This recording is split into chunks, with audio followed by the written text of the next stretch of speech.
Get your tickets now for the Dog Stars.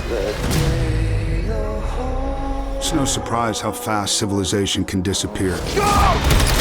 Out there, it's kill or be killed. Jacob Elordi. There are people out there. They need our help. Josh Brolin. Shoot first and inquire afterwards. Margaret Qualley. Ow. Okay, tough guy. And Guy Pearce. Arm up. The Dog Stars. Directed by Ridley Scott. In theaters August 28th. Get tickets now. Rated R. Under 17, not admitted without parents. This podcast is brought to you by Versed. Guys wear that guys wear. This fantasy football draft season, Verse Limitless Pants should be at the top of every guy's watch list. Because while some guys are sweating whether to risk it all on an up-and-coming rookie, fall back on a trusted vet, or to just ride with whatever the auto draft tosses at them, gearing up with the Limitless Collection's versatility, comfort, and style is always a sure thing. Versed. Guys wear that guys wear. Only at Dick's. There is so much NFL on ESPN right now. Monday Night Football, plus pregame and postgame. NFL Live, NFL Primetime. Everything you need to stay on top of every game, every week. Unbelievable. And now NFL Network is on the ESPN app. More football, more coverage, more ways to watch. Football's on, all season long on ESPN and streaming on the ESPN app. Welcome back to the Murder Diaries. I'm Paige. And I'm Natalie. Heads up for our listeners. We are now posting, by the way, full-length video episodes of docu-files on YouTube. So make sure you head over to YouTube at the Murder Diaries podcast and check us out there too. This week, we're bringing you a case out of the Midwest from 2007. This is one of those cases where I completely remembered it as soon as my memory was jogged. I feel like now with all of the true crime documentaries, both shows and feature films, and all of the podcasts, we so often will hear about a case and then we'll kind of lose sight of it almost. That's exactly what I'm trying to say right there. It's nothing intentional. It's just one of those ones where my memory was jogged. And when I started watching the show, I was like, I remember this case. So I immediately knew I want to tell this story on the podcast. So here we are. This is the case of Kelsey Ann Smith. Used to think it's in my head, but I'm walking with the dead. Kelsey Ann Smith was born May 3rd, 1989. She was from Overland Park, Kansas. Very suburban area, if you will. Really nice, safe. She was described as scrubbed in sunshine. I love that so much. I believe this was written in her obituary. I believe that's where I got that quote from. And I just think that's a perfect way to describe somebody that just is lighting up a room. It's such like the perfect way to say that, scrubbed in sunshine. And it also makes you just think of a really sweet disposition and shows that it's one who is not only warm in nature, but spreads that warmth around them. I love it so much. It also sounds like a very authentic description. You know, it sounds very real, and she sounds like she must have been a really great girl. It's so genuine. Absolutely. She was also known to be a little headstrong, independent, and she was really popular among her peers in high school. She was one of 5 children. She had a brother and 3 sisters. She loved choir, theater, and playing in the high school marching band. So just very musically inclined, kind of a creative soul in that way. She's remembered as the life of the party. And someday she wanted to be a veterinarian when she grew up. She was actually getting ready at the time her case takes place to head off to Kansas State University and start the process of becoming a veterinarian. For all intents and purposes, this is really the beginning of her life. She's graduated from high school and is starting to pursue her adult passions. It was the end of one chapter of her life and the beginning of another. Perfect way to put it. Let's start our episode today on Saturday, June 2nd, 2007. It was basically any other weekend for Kelsey and her family, which included her sisters and her brother, her mother, Missy, and her father, Greg, who incidentally was off duty that weekend as a police officer. So her dad was a police officer. Among many other things, I found an article that talked about his past a little bit. So he has spent time in politics and being a sheriff. He's been in law enforcement for a lot of his career, though. And at this time, that's what he was. Kelsey had just graduated, as we mentioned, from Shawnee West High School 9 days earlier on May 24th, 2007. That gives us just a little perspective of just how recent this new chapter started and the process of closing up that chapter throughout this summer before starting that new chapter at Kansas State. Like I mentioned, she was getting ready to start her freshman year over there at Kansas State University, and she was going to be playing the clarinet and the marching band. As I mentioned, she was going to be starting her freshman year at Kansas State, working towards becoming a veterinarian someday, and she was going to be playing the clarinet and the marching band. So she was sort of carrying a piece of the last chapter into the new chapter and still being Kelsey, but growing. She definitely made room for her passions in one chapter in the next chapter. Mm-hmm. Kelsey was also celebrating another milestone that day, though, too. It was her 6-month anniversary with her boyfriend, John. Kelsey needed a few things for John's gift at Target, including wrapping paper and another couple items that she was going to be picking up. So she headed out just before 7 p.m. She arrived at Target around 6:54. You can see this on the surveillance cameras of the parking lot. And she was entering Target by 6:55. So she was trying to get all of this done pretty quickly because they were going to be spending the evening together. Well, in Target, and I kind of love this moment. I think it's really sweet. She calls her mom to ask where the stationery and cards were. So she's trying to find an anniversary card for this boyfriend, her high school boyfriend. Her mom directs her to where the cards and stationery were, and that was the last anybody heard from Kelsey again. This is just such a typical interaction between a young adult learning their way in the world and their parent. It's innocent, sweet, and ordinary, all while being chilling now that we know it was the last any of her loved ones had ever heard from her. John arrives at her house around 7:30 and Kelsey still wasn't home. You got to love the time crunch there, the 30-minute time crunch between when John was supposed to be there and when she was at Target. But like I said, this was not your, I'm going to grab an iced coffee and peruse around Target. It was quick. I'm picking up the wrapping paper and some other items, and I'm going to get it ready before he's there at 7:30. It was going to be quick. So relatable to me. I mean, this is how I live my life. So I understand, Kelsey.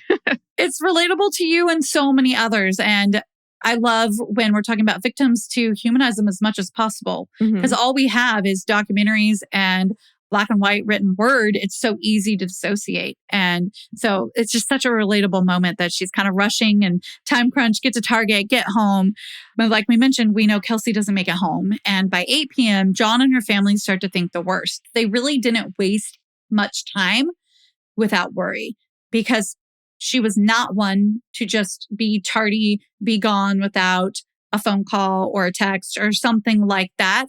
With her family, they were really close. With John, she had plans with him. So why would she be standing him up? It just wasn't making sense right away. And her father is a police officer. He knows that things can happen. So he sounds like he wasn't going to let more time pass. And it sounds like they were ready to jump on it. I'm so glad you mentioned that, because her father being in law enforcement plays such a large role in this case and played a huge part in why and how things unfold in this case.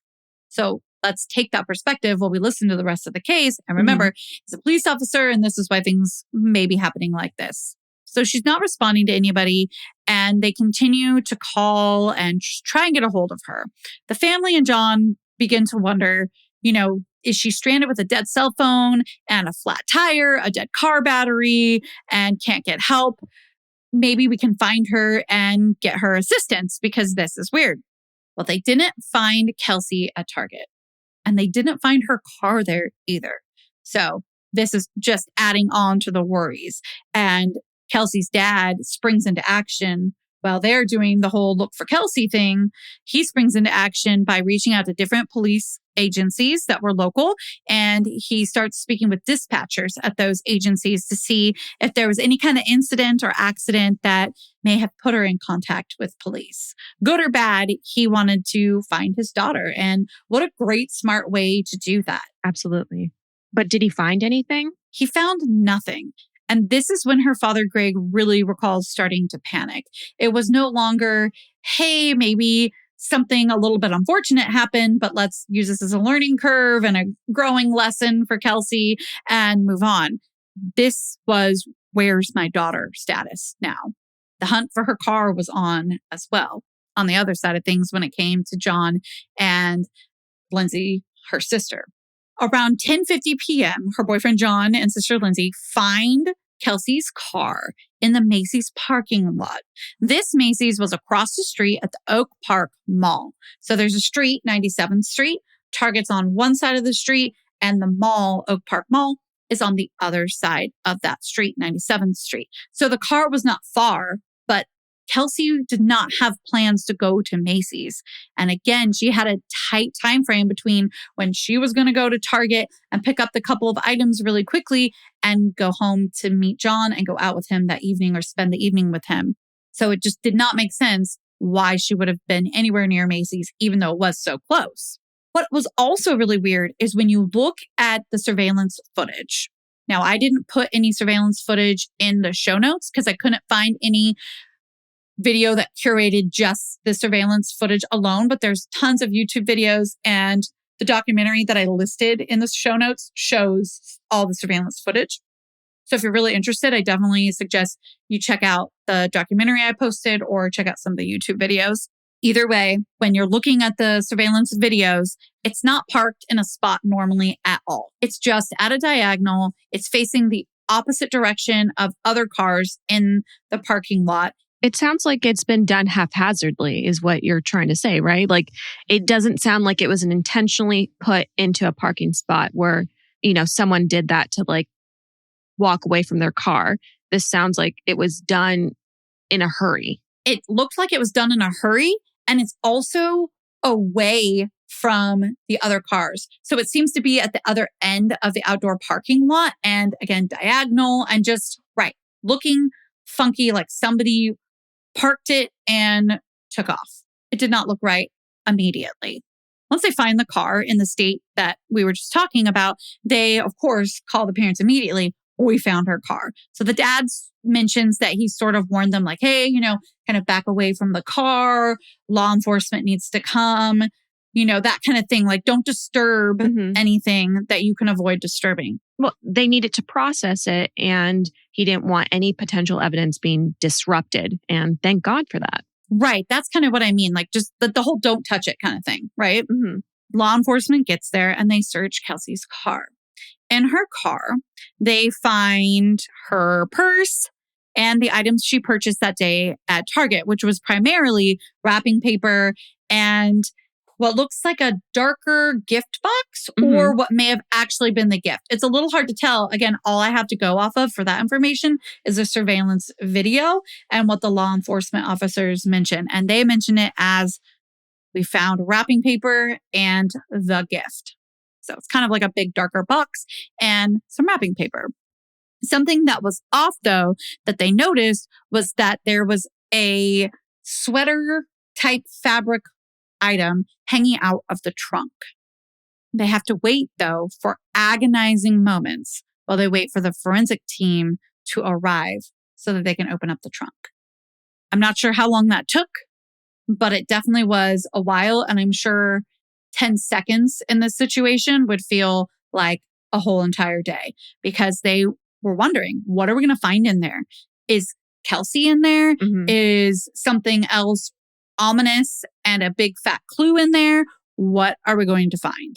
Well, what they found in the trunk once forensics got there and they opened it was really not much of anything.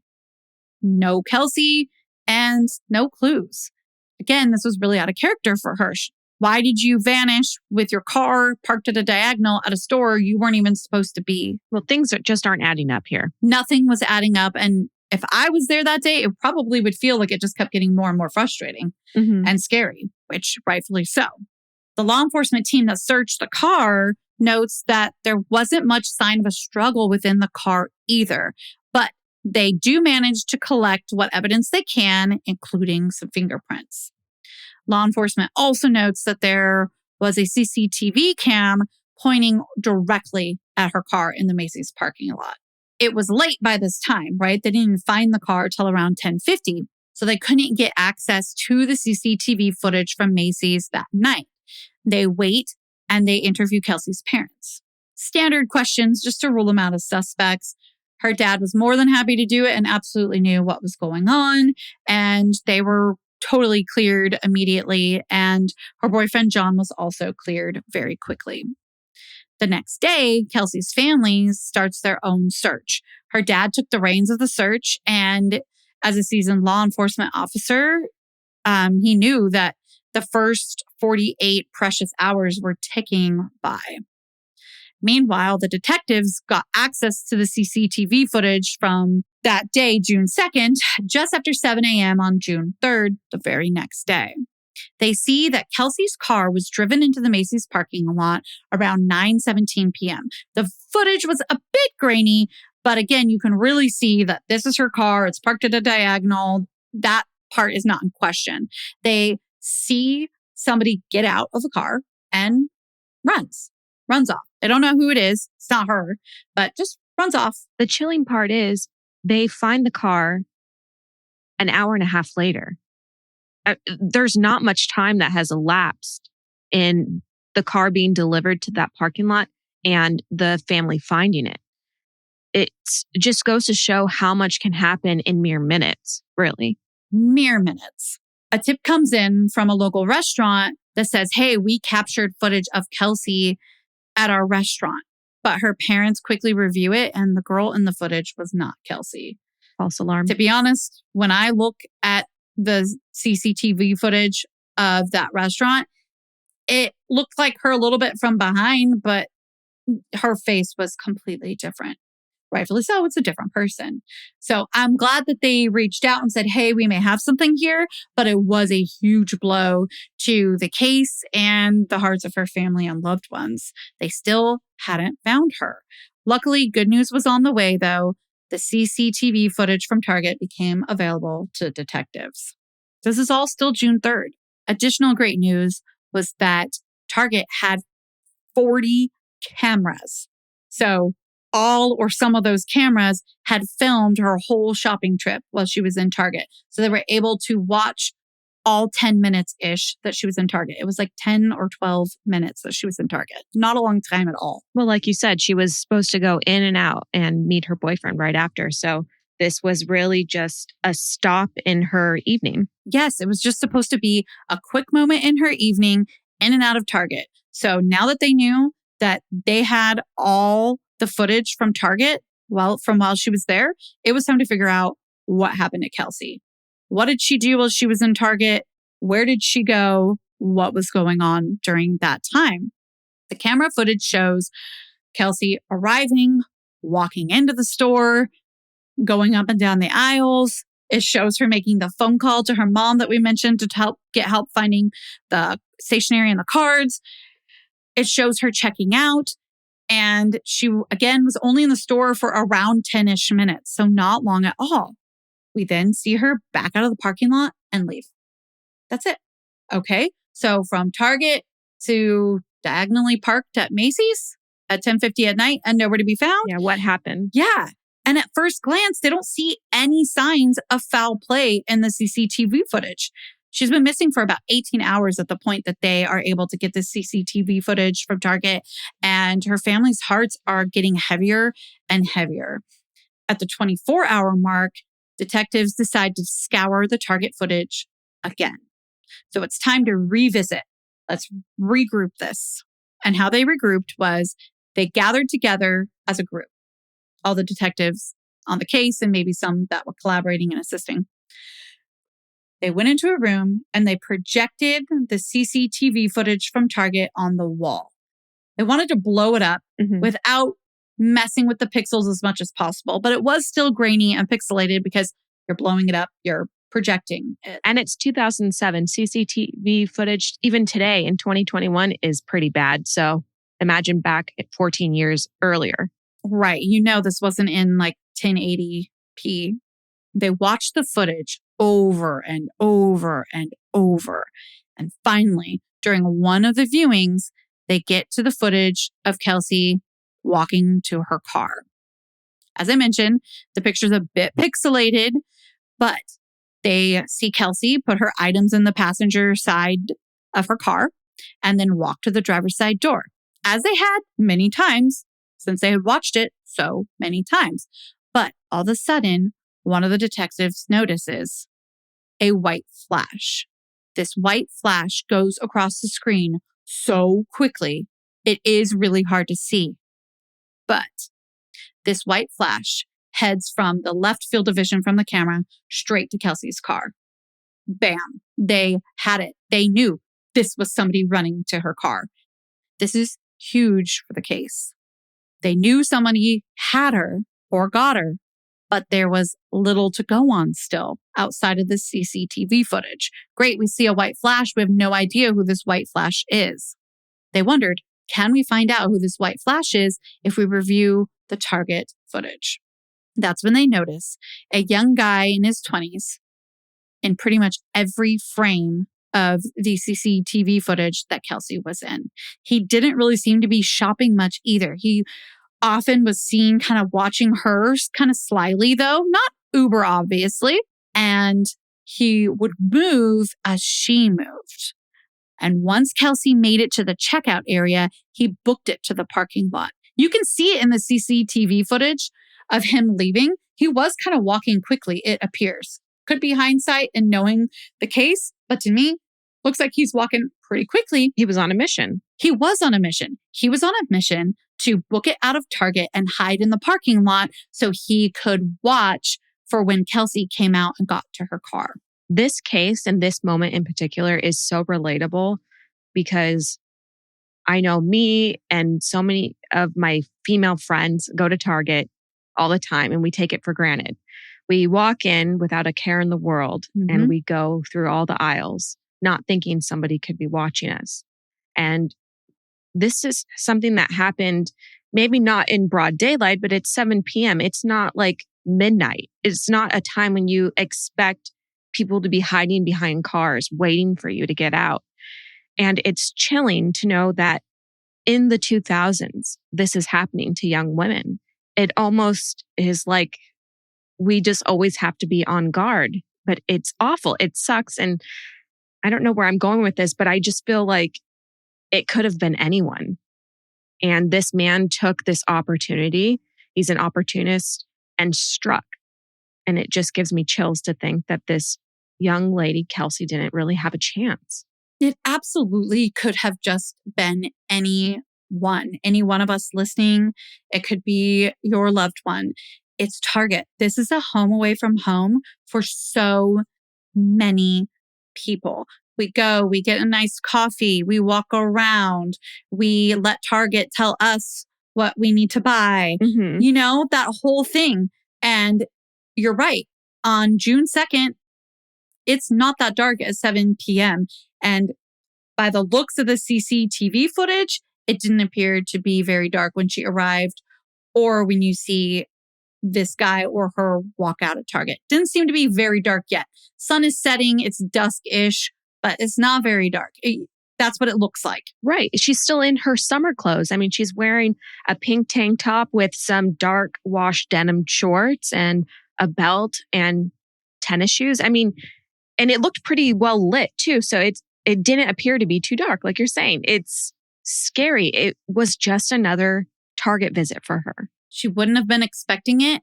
Her guard would have been down most likely with how comfortable she was with this being her hometown Target. And the fact that, yes, there was still some daylight left. Absolutely.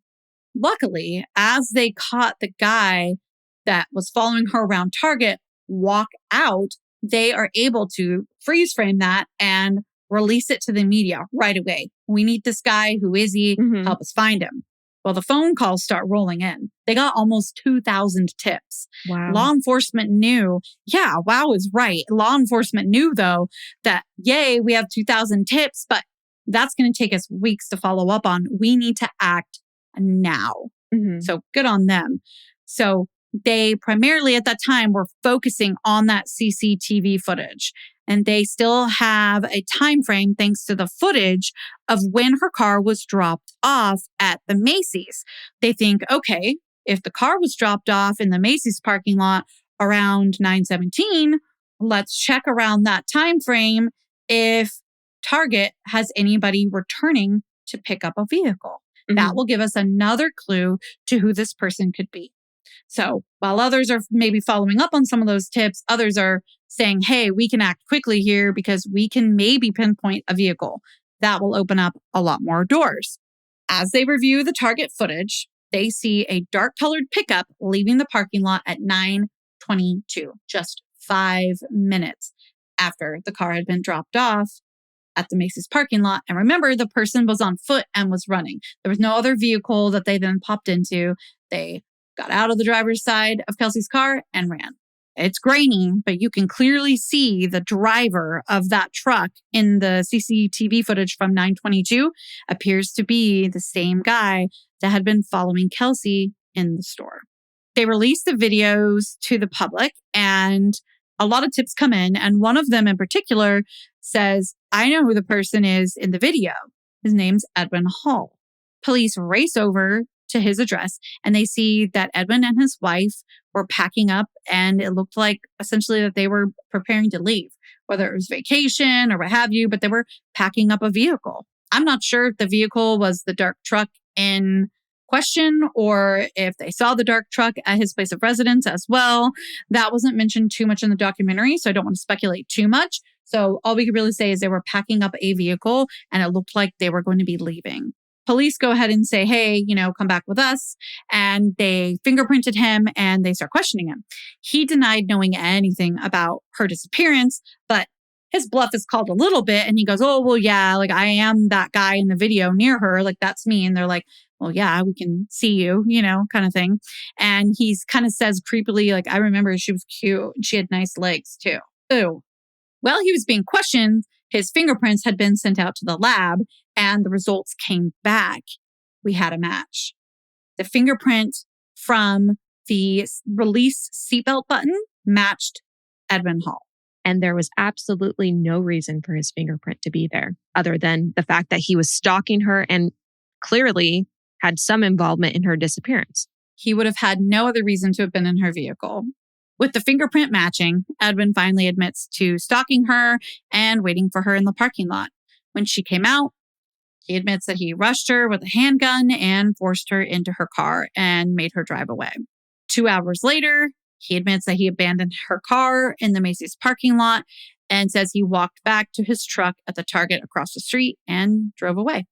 On June 6th, 3.5 days after she went missing, Kelsey was found by the search team. She was found in a hollow by a tree in a wooded area near Longview Lake in Jackson County, Missouri. Now, Overland Park, where Kelsey was from, is not that far from Kansas City, which, as you know, is the Kansas-Missouri border. So it's not that odd that she was found in Missouri. Where she was found was about 15 to 20 miles away from the Target where she had been abducted. Once the case makes it to court, the DA at one point tells the courtroom that her belt was turned into a murder weapon around her neck. We have a couple of resources that also refer to her belt being around her neck. And once the case made it to court, the DA tells the courtroom her belt was, quote, turned into a murder weapon around her neck, end quote. So essentially, and many of the resources corroborate this, Kelsey was strangled with the belt that you and I mentioned she was wearing that day. Kelsey had been sexually assaulted and strangled. Edwin was charged with capital murder, aggravated kidnapping, rape, and aggravated sodomy. He pleaded guilty in July of 2008 and gave a full confession to avoid the death penalty. In September of 2008, he was sentenced to life without parole. In Kelsey's memory, there's a couple of things that are going on. First is Kelsey's Law. So some believe that Verizon Wireless was reluctant to locate or ping Kelsey's cell phone because of privacy laws governing such actions. At the time, cell phone service providers would generally comply upon the request of like a subscriber to get their phone pinged, but it wasn't really normal in like missing persons cases to do that. So the law, Kelsey's Law, states in essence that cell phone companies may ping a cell phone if authorities determine that the subscriber is in danger. And many US states have already passed the law. From my research, I believe it's around 27 states so far that have adopted Kelsey's Law. What's really cool about Kelsey's Law is that it's actually already helped find and safely return a kidnapped 5-month-old within 30 minutes because the parent's cell phone was in the car when the car was taken with the child in it. Unreal. So you can imagine how important this case may be for other cases and cases in the future. Because of that, a federal version was introduced into the US Senate on September 25th of 2021. It was introduced as Senate Bill 466 by Senator Jerry Moran from Kansas. When it was introduced at the federal level, it was introduced as the Kelsey Smith Act, and it would require wireless carriers to hand over the location information of a customer's device in an emergency situation. The request for the location information of a subscriber can be made by investigative law enforcement officers that are conducting official duties. And that actually makes it a lower threshold than a court order. The caveat to the Kelsey Smith Act is that the cell phone device must have called 911 during the previous 48 hours, or law enforcement must believe that the device's owner is in a deadly emergency situation. Another thing that's living on in Kelsey's honor and memory is the Kelsey Smith Foundation. It's a nonprofit that carries with it the mission to empower families and communities to protect the young and young adults of the nation. This has been a huge labor of love for Greg and Missy Smith, and they've spent the better part of 14 years advocating within this foundation for the Kelsey Smith Act, of course, but also providing initiatives for safety sessions geared towards individuals aged between 13 and 24, because they believe that that is a group that is most at risk of becoming victims of violent crimes. And they believe that they desperately need some kind of safety training and education. And that's what these kinds of sessions and trainings and things that they promote within the foundation are for. What a beautiful legacy her parents have built in Kelsey's honor. Yeah, Greg and Missy Smith have actually even developed curriculum that is used so that personnel can train young adults about the basics of like self-safety.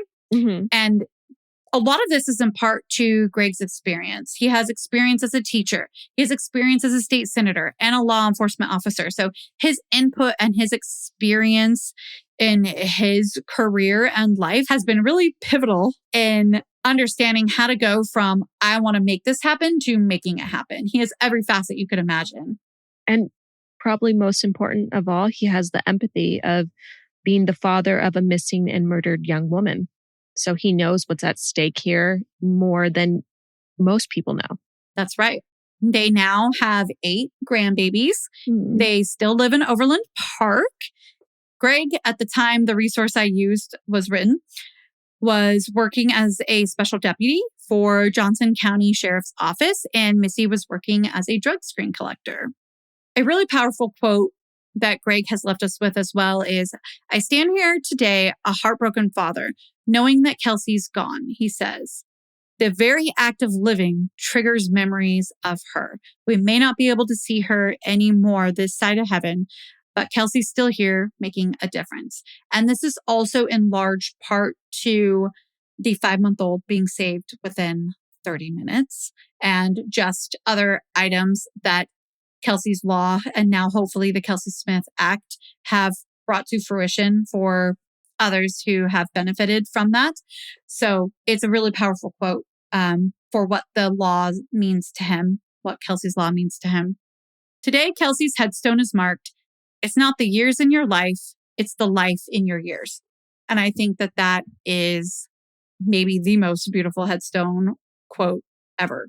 The impression she left on this world makes so much sense because she was described as scrubbed in sunshine. She's literally bringing light to some of the darkest moments in people's lives through the act that her family have done in her honor, through the programs that they've input in her honor. And so I think whether she knows it or not, she's made a lasting impression and a lasting difference in so many people's lives.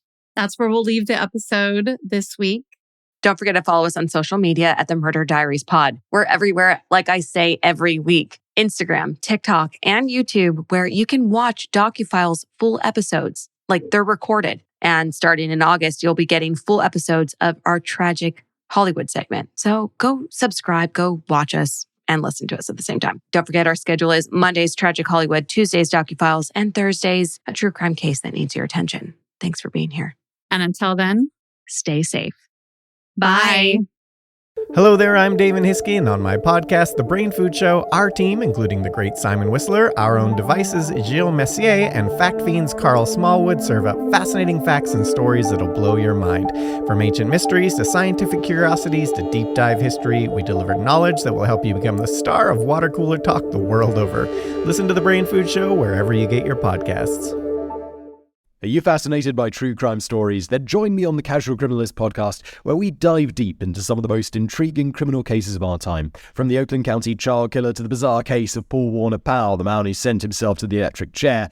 We're going to take you on a journey through the criminal mind and explore the toughest cases. Twice each week, we bring you a new story, such as the Lululemon murder and John Lennon Orr, the firefighter turned arsonist and murderer.